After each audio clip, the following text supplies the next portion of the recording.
তো বন্ধুরা, আমার ভাইপো তো ব্লগটা স্টার্ট করেই দিয়েছে। নতুন করে আমি কি বলবো। এরপর মা চাটা বানিয়ে নিল। চা খাওয়ার কিছুক্ষণ পর আমরা সকালের জলখাবারটাও খেয়ে নিলাম। এদিকে ভাইপোরও জলখাবার খাওয়া হয়ে গেল, ও যাবে টিউশন। ভাইও রেডি হয়ে গেল ভাইপোকে টিউশন দিতে যাওয়ার জন্য। ভাই আর শিল্পী ভাইপোকে টিউশন দিতে চলে গেল। মালার ও কাপড়গুলো প্রায় কাচা শেষের দিকে। এখন দুপুর হয়ে গেছে আর মায়েরও সব রান্না কমপ্লিট।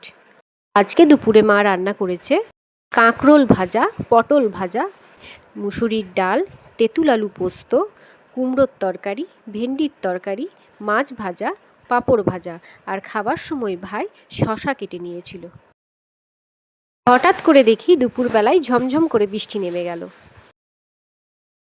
এদিকে শিল্পী সবার জন্য দুপুরের ভাতটাও বেড়ে নিল।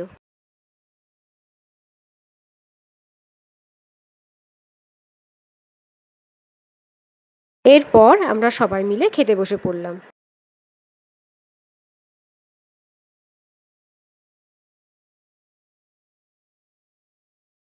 খাওয়া দাওয়ার পর দুপুরবেলায় তোমাদেরকে একটু ওপরটা ঘুরিয়ে দেখালাম। বন্ধুরা, এটা হচ্ছে আমাদের ওপরের একটা খোলা ব্যালকনি। ওপরের ঘরে আমাদের দুটো রুম। এই রুমটা সচরাচর আমাদের ব্যবহার করা হয় না। আরেকটা রুমে আমার বাবা ঘুমাচ্ছে, তাই তোমাদের সঙ্গে শেয়ার করতে পারলাম না।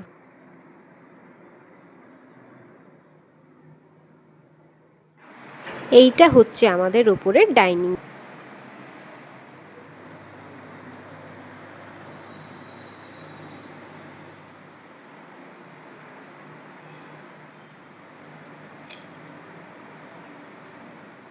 বন্ধুরা, এখন বিকেল হয়ে গেছে আর ভাইপো আবার বিকেলে টিউশন পড়তে চলে গেল।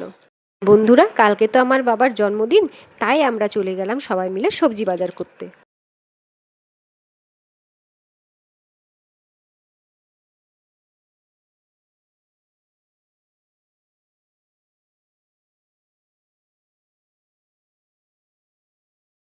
সবজি বাজার করা আমাদের কমপ্লিট। এবার আমরা বাড়ি চলে এলাম। বাড়ি এসে দেখি মা একা একা রুটি বানাচ্ছে। তো বন্ধুরা, আজকের ব্লগটা আমার এই পর্যন্তই রইল। বাপের বাড়িতে করা ব্লগগুলো তোমাদের কেমন লাগছে বন্ধুরা, অবশ্যই আমাকে কমেন্ট করে জানিও।